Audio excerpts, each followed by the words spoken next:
Alright guys, I'm back with another national dish. So this one's a little weird. It's the country of Eswatini, and their national dish, according to the internet, is Karoo roasted ostrich, which is like a French preparation of beef, but you're using ostrich instead. This is an ostrich steak that's been marinating overnight in red wine. It feels wrong. Like, am I crazy that doesn't feel like it should be the national dish of this country? Like, maybe it is, and I'm off base here. I tried to get some more information, because when you look it up, right, the only recipes that you find are, like, national dish website recipes. There's no recipe from a person in the country making this dish. So it feels fake. I tried messaging their board of tourism. They didn't respond. I tried messaging their government. Like, I tried emailing the board of tourism. They didn't answer. Messaging the government on Instagram. They didn't answer. Then I looked it up. They're a monarch. I DM'd the princess. She also didn't respond to me. You know, we try our best, but I'm just gonna make it. What else am I gonna do? So the ingredients that you need are onion, whole white onion, some peppercorns. I'm making half the recipe. Normally you would use, I think it said like 6 or 7 green peppercorns. I have 4 here. I'm using a whole onion, but I'm saving half of it for a dish that I'm cooking later today, so I only need half an onion. Heavy cream, a cup of it, 1/4 cup of a white wine.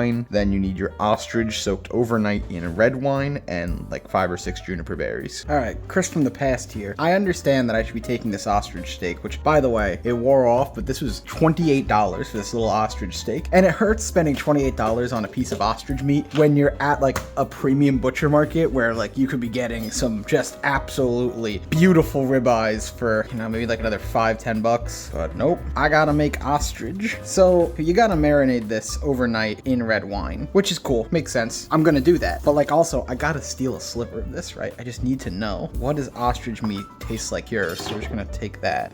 That's my tasted nugget. I'm gonna take this, boop, into a cup. Actually wash your hands because you touched raw meat. I know that cutting board's covered in raw meat now too, but that's fine. Grab some juniper berries. I believe the recipe called for like 6 to 8. 1, 2, 3, 4, 5, 6, 7. And go with that many. And it said lightly crushed, but these are dried, so I don't think I can crush them much more. I'll just squeeze them between the fingers really quick. And then the finest winking owl red wine you've ever seen with the nice screw off cap, just enough to cover the ostrich. Quality control.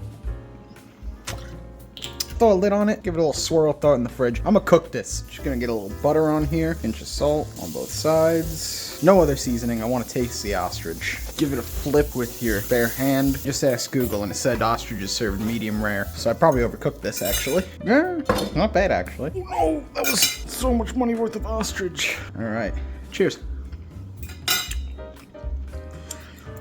You know what? Similar to lamb. Kind of gamey. Really good. Wow. All right, to start, grab like a tablespoon of butter. Get in a pan. While that gets nice and hot, grab your ostrich steak, which feels very different than it did yesterday. Now it's been soaking in wine. And we need to season the steak. I'm going to simply salt it because we are adding a sauce on top, so I don't think it needs much more.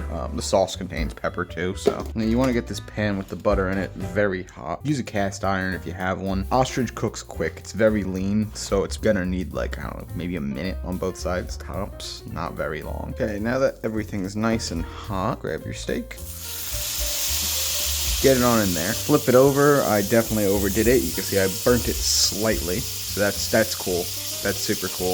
I'm just gonna pull it off the heat because everything's just too hot in there. Okay, it's just a minute on both sides. Still feels pretty raw in the middle, so I'm gonna let it go for a little bit longer. It is a thick steak. Yeah, it feels very raw in the middle. Just give the fat cap a sear. Pull it off. Hopefully that's done. Guess we'll find out. It looks black. I swear it's not burnt. It's just such a dark piece of meat. It's tough. All right, put it to the side. Here's where you come to an impasse, right? You can either get rid of this butter and get new butter if you care about the presentation a lot, or if you want to be what I'm gonna assume is, you know, lazy / more traditional, because like, come on, people aren't getting new butter every time. Throw your onion in. It's already there. It's already browned. Who cares? Get your green peppercorns, crush them, and throw them in. If you don't want to spend $14 on green peppercorns to buy them in like a bag just as green peppercorns, that's how much it looked like it was going to cost me online, you can go to Walmart and for $3 buy this peppercorn medley, and there's green peppercorns in it. You only need 4 to 6 of them, so you'll get enough out of that. And just cook these onions down. Okay, once your onions are nice and brown, 1/2 cup of white wine. Add in 2 peppercorns because you realize that you pulled half the onions out out, which contained half the peppercorns that you put in earlier, and then add in a 1/4 cup of heavy cream. Mix it up, let it simmer for a second. Alright, sauce is done, thickened up, nice and brown and caramelized. Just pour that over top and all around. Well, I've completely buried it. I want you to still be able to see the ostrich underneath, so let's just pull it to the sides. Should have picked a different color plate.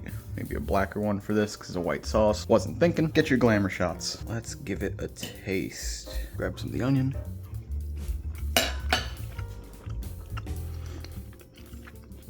It's very wine heavy. Probably because it was soaked in wine overnight, so that's pretty obvious. But the bulk of the flavor that you're getting now in the background is wine instead of that nice ostrich flavor, which that kind of stinks. I would have preferred if it tasted more of ostrich. These onions, amazing. I mean, our sauce is great, but I think I prefer my ostrich steak as ostrich steak without the overnight soak in juniper and wine. So yeah, take that with a grain of salt. Do whatever you want. Make this stuff though for like a normal steak. This would be great on a normal steak. It only took like 15 minutes. You know, it's not bad. Overall, interesting dish. Will I ever make it again? Absolutely not. I'm not spending $30 on ostrich to cover it in wine. That's stupid. I might eat ostrich again though, if I can get it for cheaper, because I can get like a better quality steak for that price. But it's good. I'm gonna eat it all, and I'll see you next time.